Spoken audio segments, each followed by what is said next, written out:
السلام علیکم۔ امید ہے آپ سب لوگ خیریت سے ہوں گے۔ آپ کو ہماری آج کی ویڈیو میں خوش آمدید۔ ہماری ویڈیو کا آج کا ٹاپک ملیریا ہے۔ ملیریا ایک جان لیوا مچھر سے پیدا ہونے والے خون کی بیماری ہے۔ مچھر انسانوں میں پلازموڈیم جراثیم منتقل کرتا ہے۔ پلازموڈیم جراثیم کی اقسام انسانوں میں ملیریا کا سبب بنتی ہے۔ ایک بار جب انفیکشن والا مچھر انسان کو کاٹ لیتا ہے تو جراثیم انفیکشن کا باعث بننے اور خون کے سرخ فلیات کو تباہ کرنے سے پہلے متاثر شخص کے جگر میں سرایت کرتے ہیں۔ ابتدائی علامات میں بخار اور وقت گزرنے کے ساتھ یہ اندرونی اعضاء کو متاثر کر سکتا ہے، جس سے موت واقع ہو سکتی ہے۔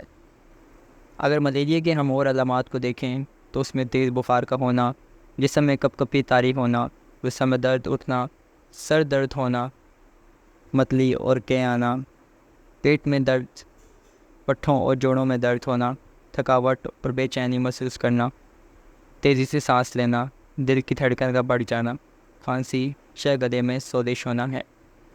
ملیریا کی تشخیص کے لیے آپ کا ڈاکٹر معائنہ طور پر آپ کے جسم معائنہ کرے گا۔ خون کے ٹیسٹ سے یہ معلوم کیا جا سکتا ہے آیا خون میں ملیریا کے جراثیم موجود ہیں یا نہیں۔ عمومی طور پر ملیریا کے ٹیسٹ کے نتائج 15 منٹ میں معلوم ہو جاتے ہیں۔ اس کا علاج: ملیریا ہونے کی صورت میں ماہر ڈاکٹر کی رہنمائی کے بغیر علاج ممکن نہیں۔ ملیریا کے علاج کے لیے مخصوص ادویات ہوتی ہیں جو آپ کو ڈاکٹر کی ہدایات کے مطابق لینی چاہیے۔ ہر مریض کے لیے دوائیوں کی مقدار کا تعین الگ ہے، جسے ڈاکٹر مریض کے معائنے کے بعد طے کرتا ہے، اس لیے خود سے علاج نہ کریں۔ ہومیوپیتھک ادویات میں ملیریا آفیشنیلیز، ملارین ڈراپس، ملیریا آفیشنیلیز ڈائلوشن ہے۔